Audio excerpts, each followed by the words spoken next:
अस्सलाम वालेकुम स्टूडेंट्स। आज हम करने जा रहे हैं चैप्टर नंबर 12 का न्यूमेरिकल नंबर 2। और इससे पहले हमने किया था चैप्टर नंबर 12 का न्यूमेरिकल नंबर 1। अगर आपने वो वीडियो मिस कर दी है तो हमारे आई कार्ड पे या डिस्क्रिप्शन में दिए हुए लिंक पर क्लिक करके आप वो पार्ट देख सकते हैं जिस पे मैंने क्वेश्चन नंबर 1 सॉल्व किया था, यानी न्यूमेरिकल नंबर 1। आज हम करते हैं न्यूमेरिकल नंबर 2 को सॉल्व। इसमें देखिए सबसे पहले कहा गया है 2 पॉइंट चार्जेस, यानी कि सबसे पहले बताया गया है कि दो चार्जेस हैं। एक है +1 एक्सपोनेंट -4 कूलम और एक है +1 एक्सपोनेंट -1 एक्सपोनेंट -4 कूलम। आप placed at a distance of 40 centimetres. दो चार्जेस हैं और इन दो चार्जेस के दरमियान का डिस्टेंस 40 सेंटीमीटर्स है। A charge +6 exponent -5 coulomb is placed Midway between them, यानी दो चार्जेस हैं। इसको कह देते हैं हम Q1 अपनी आसानी के लिए, और इसको कह देते हैं Q2।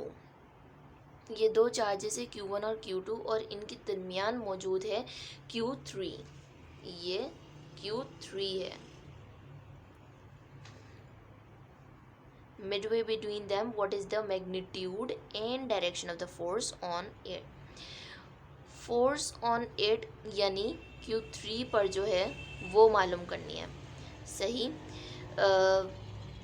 और इसके अलावा डायरेक्शन आप जानते हैं कि जो हमने फर्स्ट ईयर में फ़िज़िक्स का पढ़ा कि डायरेक्शन इस तरह से लिखी जाएगी, और जो मैग्नीट्यूड है वो ऐसे सिंपल एफ भी लिखा जा सकता है, या तो फिर एफ इस तरह से भी लिखा जा सकता है, एफ मैग्नीट्यूड।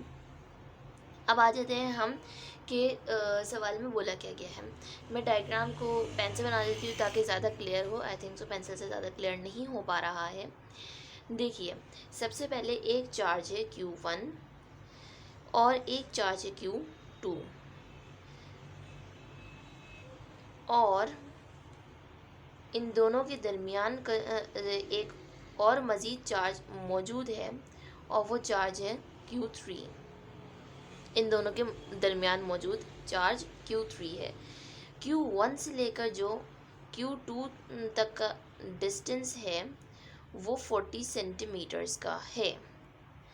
और इसके अलावा अब ये बात सामने आती है इससे कि जब यहाँ से लेकर यहाँ तक का डिस्टेंस 40 सेंटीमीटर्स है और Q3 जो कि बीच में मौजूद है, तो Q1 से लेकर Q3 तक का डिस्टेंस 20 होगा। ऑब्वियसली ये बात अंडरस्टूड है कि ऐसा ही होगा, और जितना डिस्टेंस यहाँ का होगा उतना ही यहाँ का भी होगा दूसरी साइड का। अब जैसे डिस्टेंस की मैंने बात की है कि Q1 से लेकर Q2 तक, यानी कि from the starting point to the end point 40 centimetres है, तो जो मिड है वहाँ पर आधा हो जाएगा, 40 का आधा 20। और ये जो चार्जेस हैं ये एक लाइन में मौजूद हैं, यानी Q1 है फिर Q3 एंड देन Q2। ऐसा नहीं है कि कोई इनका जो पाथ है वो चेंज हो रहा हो। इनका पाथ चेंज नहीं है, इनका पाथ स्ट्रेट लाइन है। हमने मालूम करनी है डायरेक्शन ऑफ फोर्स और मैग्नीट्यूड ऑफ फोर्स। क्या करेंगे, सबसे पहले तो डेटा ही कलेक्ट करते हैं। डेटा में आती है सबसे पहली चीज़ गिवन, और इस गिवन में क्या क्या चीज़ें मौजूद हैं। देखिए सबसे पहली चीज़ तो जो मौजूद है वो है Q1, Q2, Q3 और इसके अलावा डिस्टेंस Q1 और Q2 तक का, यानी R1 2 1 से लेकर 2 तक का डिस्टेंस मौजूद है।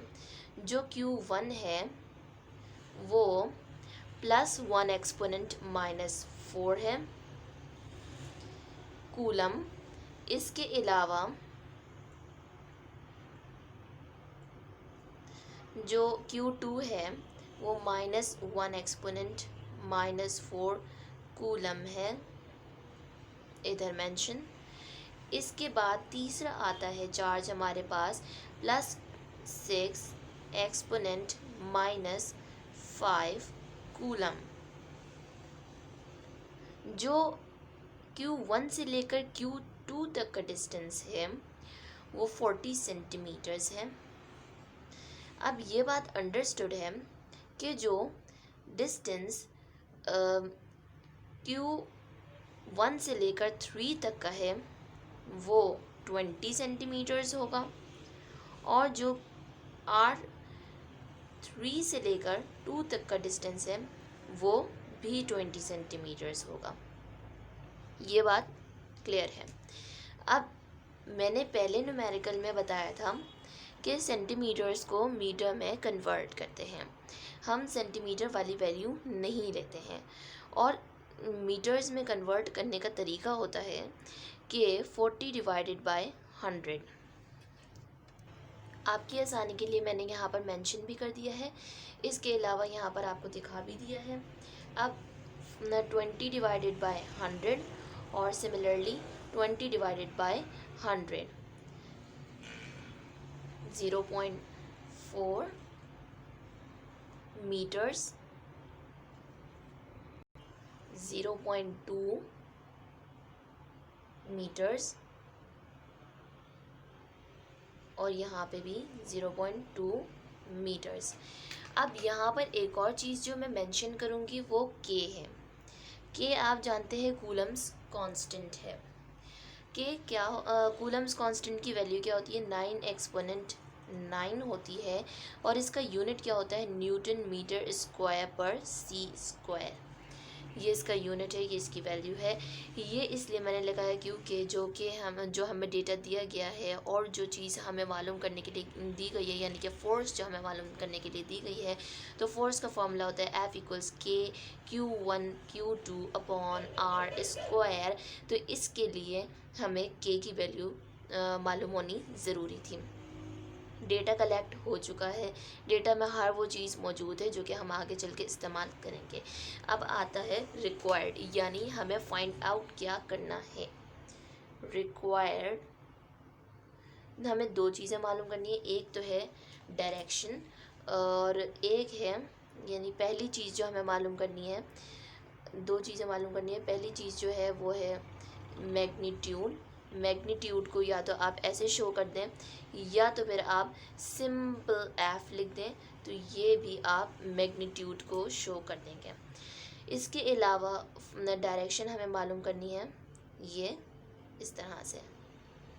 और अब हम आते हैं सॉल्यूशन की तरफ।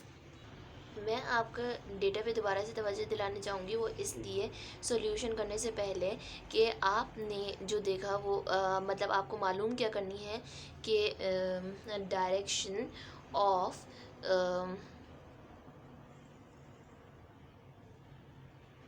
Q3 मालूम करनी है और मैग्नीट्यूड ऑफ Q3 मालूम करना है, सही। और Q3 अगर आप नोट करें यहाँ पर तो ये प्लस में दिया गया है। इसके अलावा जो ये वैल्यू है Q2 की वैल्यू, ये नेगेटिव में दी गई है, और जो Q1 की वैल्यू है वो पॉजिटिव में दी गई है। पूछा गया है इसकी डायरेक्शन किस तरफ होगी, तो ऑब्वियसली चार्ज की डायरेक्शन तो अपोजिट होती है, यानी अगर चार्ज पॉजिटिव में है तो वो नेगेटिव की तरफ जाएगा, और अगर चार्ज नेगेटिव है तो वो पॉजिटिव की तरफ जाएगा। तो यहाँ पर जो Q3 है वो पॉजिटिव है, और इससे ये बात सामने आती है कि जो चार्ज है वो नेगेटिव की तरफ जाएगा, यानी Q2 की तरफ जाएगा। अब हमें मालूम करना है मैग्नीट्यूड। तो देखिए मैग्नीट्यूड किस तरह से मालूम करेंगे हम। फॉर्मूला मैं आपको पहले बता चुकी हूँ, सॉल्यूशन की पहले मैं हेडिंग डाल लेती हूँ। ये मैंने हेडिंग डाल दी है। अब देखिए F=Q1Q2/R² है। अब यहाँ पर ये बात क्लियर करनी ज़रूरी है कि मैं फोर्स मालूम किसकी कर रही हूँ। तो इधर देखिए कि हमारे पास डिस्टेंस तो मौजूद है Q1 से Q2 तक का, लेकिन इसको मालूम करने का हमारे पास कोई फ़ायदा नहीं है, क्योंकि हमें तो Q3 का चाहिए कि Q3 की फोर्स हमें मालूम हो। तो हम क्या करेंगे कि Q1 से Q3 तक की फ़ोर्स मालूम करेंगे और Q3 से Q2 तक की, यानी यहाँ से लेकर यहाँ तक की एक फ़ोर्स और यहाँ से लेकर यहाँ तक की एक फ़ोर्स। अब ये बात भी, चले मैं ऐसे कर देती हूँ, ये बात भी साफ साफ जाहिर है कि क्योंकि एक ही पाथ है तो जो फोर्स यहाँ से यहाँ तक की लगेगी वो ऑब्वियसली उतनी ही फोर्स इन दोनों के दरमियान भी होगी। ठीक है, यानी स्ट्रेट पाथ है, एक ही तरफ जाने वाले हैं, एक ही तरफ का रुख है, कोई दूसरा पाथ नहीं है, कोई पाथ चेंज नहीं हो रहा है, एक स्ट्रेट लाइन है।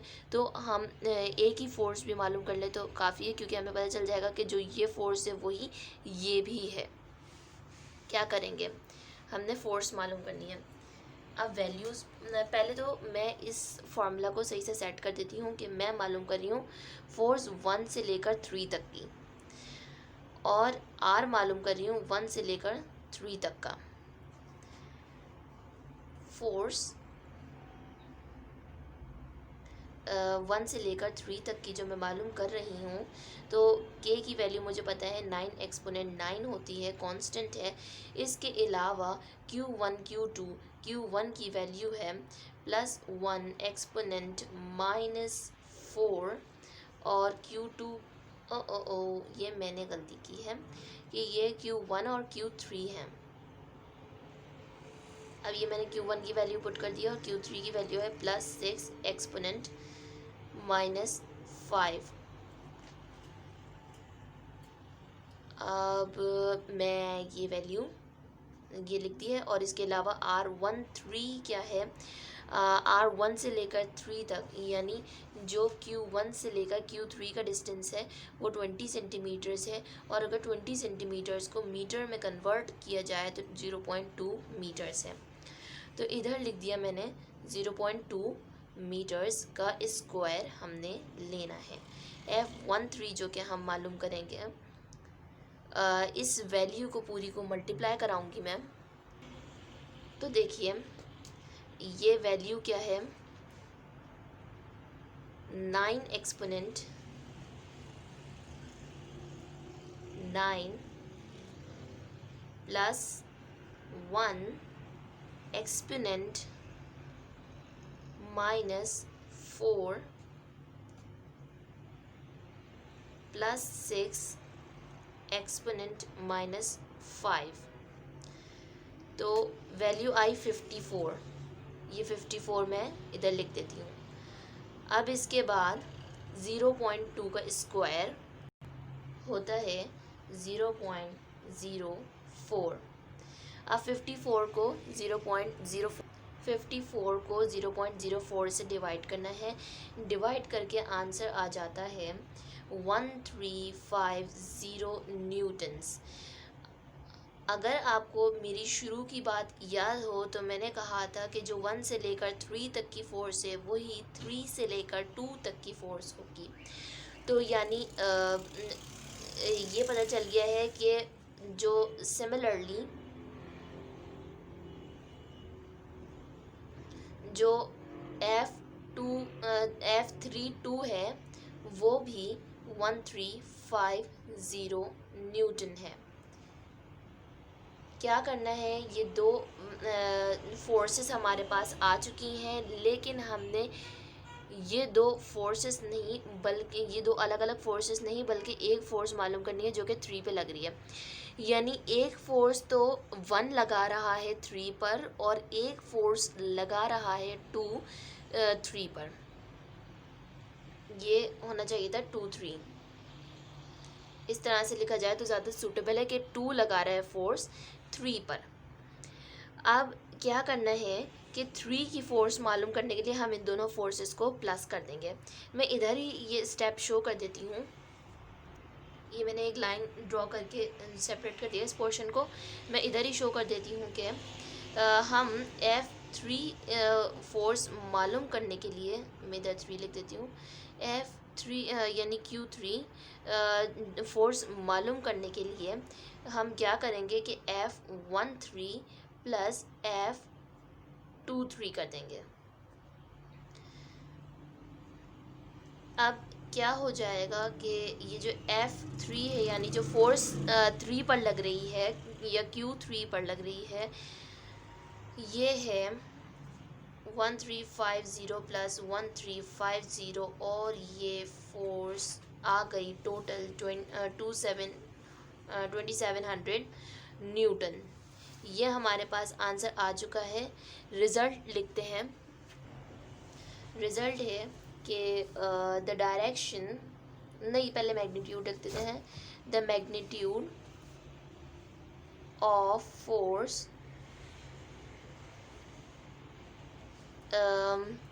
on charge Q3 is क्या है आंसर, क्या आया था 2700 Newton. And the direction of force is negative. ये हमारे पास रिज़ल्ट हो गया। यहाँ पर न्यूमेरिकल फिनिश हो चुका है। अगर आपको इसमें कोई भी कंफ्यूजन हो रही हो कि कोई स्टेप आप समझ रहे हो कि आपको सही से समझ नहीं आया है, तो आप कमेंट बॉक्स में पूछ सकते हैं, मैं आपको एक्सप्लेन कर दूँगी उसमें। मेरी वीडियोज़ को लाइक कीजिए, चैनल को सब्सक्राइब कीजिए। अल्लाह हाफिज़।